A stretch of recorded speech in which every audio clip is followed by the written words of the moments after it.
देखिए, एक स्टूडेंट ने मुझसे कंफ्यूजिंग अकाउंटिंग क्वेश्चन पूछा कि सर, जब हम कैश या फिर चेक रिसीव करते हैं तो हम कैश या फिर बैंक को डेबिट करते हैं, और रूल भी यही कहता है डेबिट व्हाट कम्स इन। लेकिन एक्चुअल में जब हमारे पास पैसा आता है तो हमें यह मैसेज क्यों आता है कि your account has been credited with this much money. इसमें क्रेडिट का मैसेज क्यों आता है जबकि डेबिट का मैसेज आना चाहिए। चलिए इस कंफ्यूजन को दूर करते हैं। देखिए, अगर आपको बीआरएस आती है तो आपको यह कंफ्यूजन नहीं होगी। और ये बात इन्होंने सही बोली कि जब हम कैश या फिर चेक रिसीव करते हैं तो हम कैश या फिर बैंक अकाउंट को डेबिट करते हैं, और रूल भी बिल्कुल सही है, debit what comes in. Example लेते हैं तब आपको अच्छे से समझ में आएगा। यह है एक बैंक, यह है मिस्टर ए। मान लीजिए मिस्टर ए ने इस बैंक में एक अकाउंट खोला और इस बैंक में 1,00,000 रुपए जमा कराए। अब आप मुझे बताइए, बैंक के पॉइंट ऑफ व्यू से सोचकर बताइए कि ये जो 1,00,000 रुपए हैं क्या ये बैंक के हो गए? बिल्कुल नहीं। पैसे तो ये अभी भी मिस्टर ए के ही हैं। बैंक तो इन पैसों का एक तरीके से देखा जाए कस्टोडियन है। बैंक के लिए ये 1,00,000 रुपए लायबिलिटी है। लायबिलिटी क्यों है?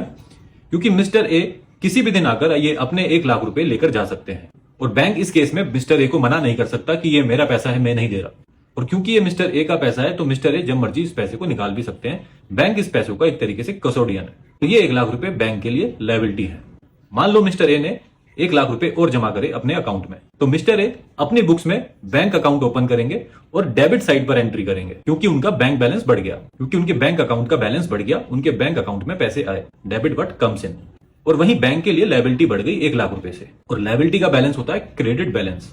तो जैसे जैसे मिस्टर ए के बैंक अकाउंट में पैसे आते जाएंगे, मिस्टर ए अपनी बुक्स में तो उसको डेबिट करेंगे, मगर बैंक की बुक्स में मिस्टर ए के अकाउंट को क्रेडिट किया जाएगा। तो इसीलिए बैंक मिस्टर ए को मैसेज करेगा क्रेडिट का, your account has been credited.